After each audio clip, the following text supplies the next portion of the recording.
Voici ce que vous devriez savoir sur la maladie inflammatoire chronique de l'intestin.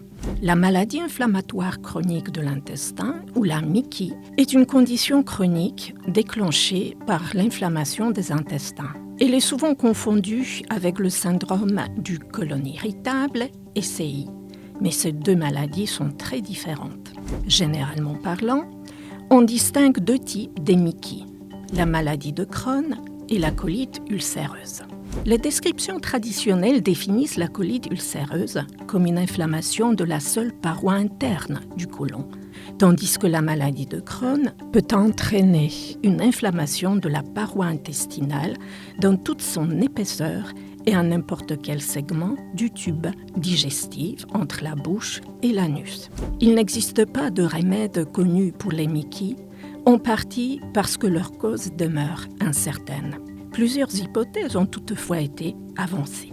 Ce que nous savons, c'est que le système immunitaire du corps réagit à un agent présent dans les intestins, ce qui entraîne à son tour une inflammation dans la zone affectée. On observe des taux plus élevés des MICI dans les pays industrialisés, ce qui a conduit à croire que l'occidentalisation de la vie y joue un rôle.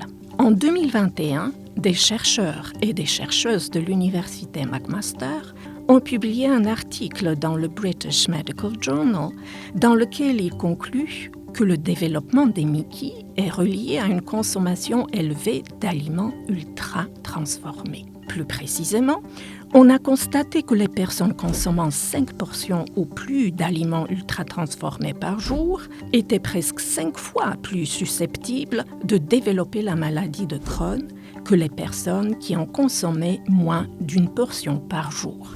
Les scientifiques essaient maintenant de déterminer si l'élimination de ces aliments du régime alimentaire quotidien pourrait mener à la réduction de l'inflammation intestinale chez les personnes vivant avec les MICI.